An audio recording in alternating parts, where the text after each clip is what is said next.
Senhor presidente, senhores deputados, senhoras deputadas, fazer aqui também nossos cumprimentos aos 7 anos da Defensoria Pública, que é uma conquista do povo paranaense, desta casa, de toda a população, sem dúvida nenhuma. Mas é preciso também que nós aqui, senhor presidente, senhores deputados, nos lembremos do que recentemente, talvez uma semana atrás, deputado Périx, nós tivemos um debate aqui nessa casa e eu lembro que eu usei a tribuna. Isso tem uma frase que é bastante conhecida dos senhores, que aliás foi dita e repetida muitas vezes, que é: conhecerás a verdade e a verdade vos libertará.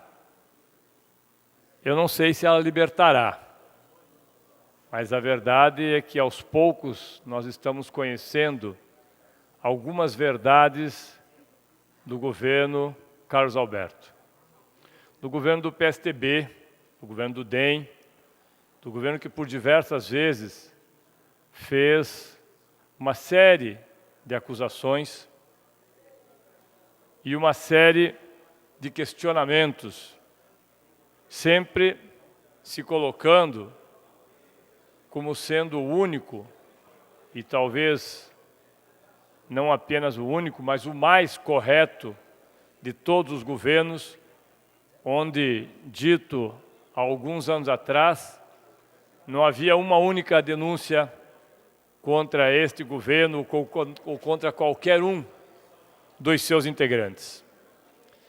Eu ouvi, deputado Lemos, diversas vezes esta afirmação. E certamente as pessoas que disseram isso, e aquelas que mais do que disseram, que acreditaram nisso,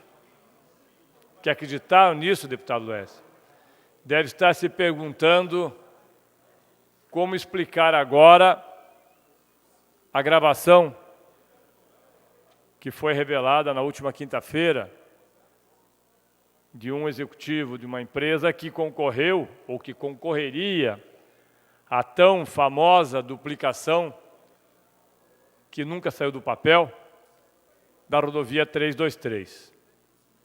Aquela que ligaria a cidade de Maringá até Francisco Alves, próximo a Guaíra.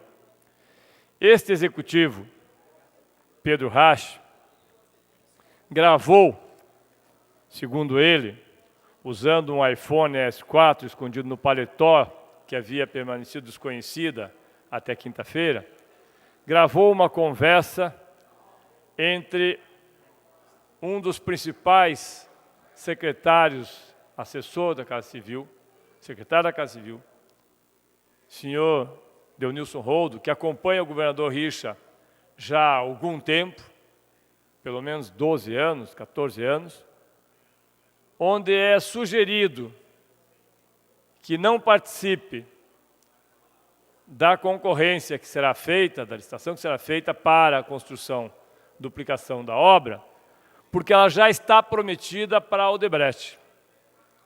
E que a Odebrecht pagaria 2,5 milhões inicialmente e 25 milhões na sequência para a campanha inicialmente do governador Carlos Alberto, isso em 2014, portanto foi antes da eleição, e que na sequência haveria desdobramento. E aí uma série de coisas foram ditas, obviamente que algumas nós já havíamos falado aqui na Assembleia, já havíamos dito aqui na Assembleia, alguns deputados já haviam, inclusive, levantado suspeitas sobre o valor, não só da duplicação, os 7 bilhões de reais, mas a forma que seria feito o pedágio, que era muito parecida com esse que nós temos feito pelo Lerner. No diálogo feito, Roldo sugere que a empreiteira disputa a licitação apenas como cobertura, a empreiteira desse senhor. Ou seja, entra no processo. A reunião ocorreu uma segunda-feira, dia 24 de fevereiro de 2014. 24 de fevereiro de 2014, quase um ano antes da eleição. na sala de holdo localizada no terceiro andar do Palácio Iguaçu, sede do governo paranaense, ao lado do gabinete do governador. Ora,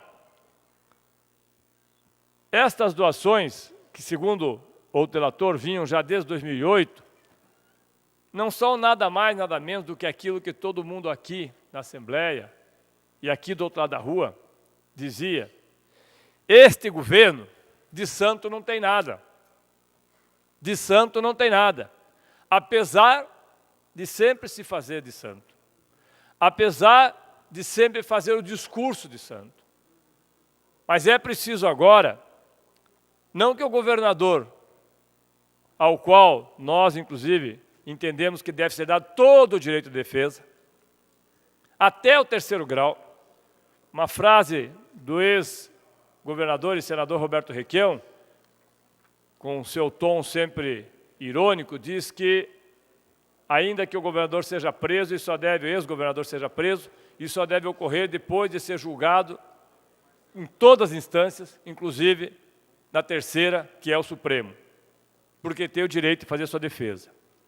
Embora neguem esse direito quando não se trata deles. Mas o governador agora fica com essa conversa que não sabia, que nunca autorizou, que não... Ora, o governador tem que cair no mundo real. Governador Carlos Alberto, o senhor acha que alguém vai acreditar na sua história? De dizer que nunca soube o que acontecia ali, do seu lado. Não foi essa a única vez. Essa é o que nós estamos sabendo agora. Tem outras histórias. Tem mais coisas. Nós estamos com um pedido de informações que deve ser respondido, não sei se hoje, amanhã, semana que vem, ou se não será aprovado, justamente que diz respeito a duas empresas, Copel e a outra Compagás. E não por acaso são as empresas mais visadas, tanto é que a negociação rola lá pelas tantas em torno da possibilidade da Copel fazer parte de um negócio onde uma dessas empresas, na sequência, deputado, que é a Bertin, justamente ser beneficiada pela Copel com a compra de 49% dos seus ativos. Em 2015, nós já falamos isso aqui na Assembleia.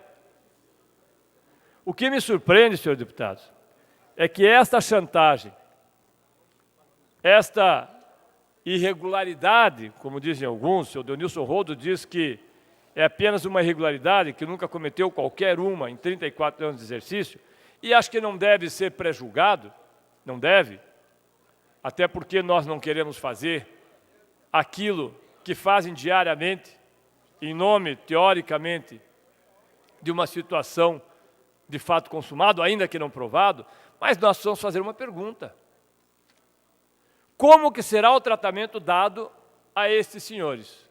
Eu sei que o processo, pelo que eu vi hoje, nos jornais, deve vir para a 13ª Vara, Fazenda Pública, aqui, Paraná, para a 13ª Vara do juiz Sérgio Moro. Como deve ser também o procurador Deltan Dallagnol. Não sei se vai fazer PowerPoint, porque pode fazer, afinal tem a Publicano, tem a Quadro Negro, tem a 323, tem o Porto Paranaguá, tem aqueles terrenos que ninguém sabe direito de quem eram e para quem eram, tem a história de 4 Barras, que para quem não lembra, está uma denúncia feita que foi beneficiado através de uma mudança, inclusive, de lei de zoneamento. PowerPoint, doutor Deltan e o juiz Sérgio Moro terão os montes se quiserem. Mas não é isso que nos interessa, porque essa é a parte que diz respeito a eles.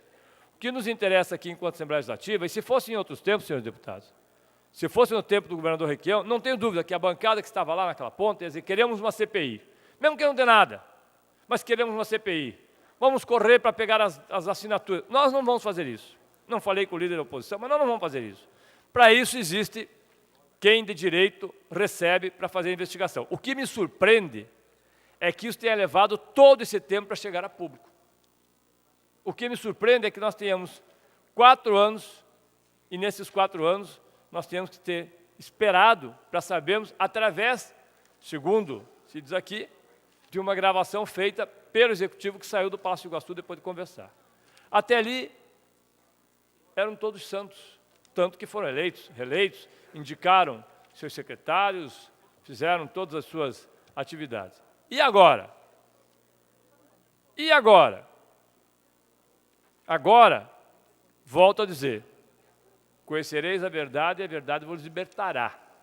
Nós vamos saber o que vai acontecer talvez nos próximos dias, nas próximas semanas. Permito a parte, deputado Pérez.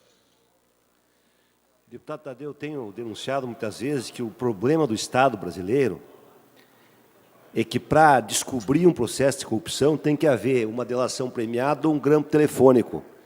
E toda tentativa de prevenção da corrupção, por mais claras que sejam as provas, os argumentos, inclusive dos deputados da Assembleia, não são levados em consideração, deputado Tadeu Venere. Já visto pedaço. Eu vou dar um exemplo. Nós fizemos duas ações importantíssimas antes da licitação desta duplicação com o Odebrecht. Uma encaminhada ao Ministério Público do Estado do Paraná, uma representação contra o processo licitatório, que foi apresentado pela bancada de oposição à época, dia 25 de fevereiro de 2014.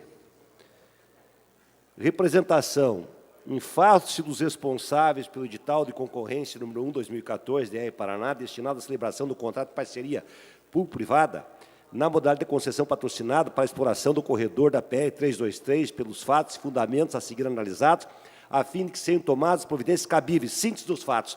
Toda a narrativa das graves questões do processo licitatório, equívocos. A primeira questão que nós levantamos diz lá das ilegalidades do edital de concorrência. Primeiro, existência de documentos sigilosos e violação à publicidade do certame. Tudo demonstrado. Mas mais do que isso.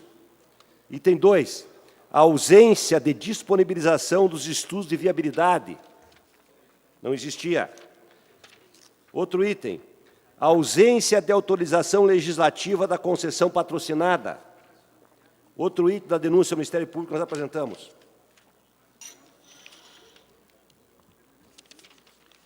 Da desproporcionalidade entre os aportes públicos de recursos e a execução física das obras e assim por diante. Um documento amplo, com apoio técnico, com clareza, denúncias claras e objetivas. Infelizmente, não se previne nada nesse país, e não é só no Paraná. Tudo acontece ao contrário.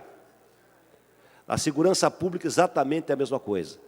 Isso é que tem que ser mudado. Não é possível que a sociedade brasileira precise de pessoas dilatando o grampo telefônico para descobrir uma irregularidade, quando a gente aponta antes as irregularidades. Obrigado, deputado Pérez. Agora, deputado Nereu, Vossa Excelência várias vezes usou essa tribuna. Eu não me surpreendo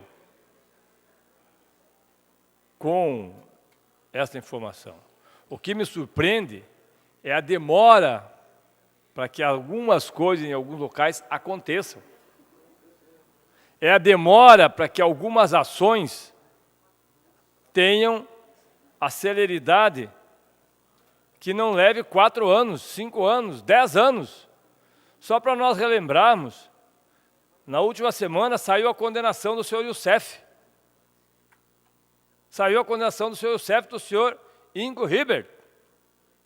Eu acho engraçado porque às vezes as pessoas ficam afoitas daquela quadrilha que tomou de conta o palácio do Planalto. Se for para falar em quadrilha que tomou de conta o palácio e as empresas estatais, não precisa ir para Brasília, não. É só os senhores olharem para o sapatinho. O Youssef, em 2003, deputado Plauto, nós apontamos o Youssef como sendo o responsável por pegar dinheiro no Banco do Brasil, 45 milhões, junto com o Ingo Ribert e junto com, inclusive, o senhor Heinz. 2003. Foi condenado quando? Em 2016. E foi condenado ainda porque o Ministério Público recorreu ao Tribunal de Justiça, porque em primeiro grau foi absolvido. O senhor Youssef está condenado novamente. Voltará para a cadeia?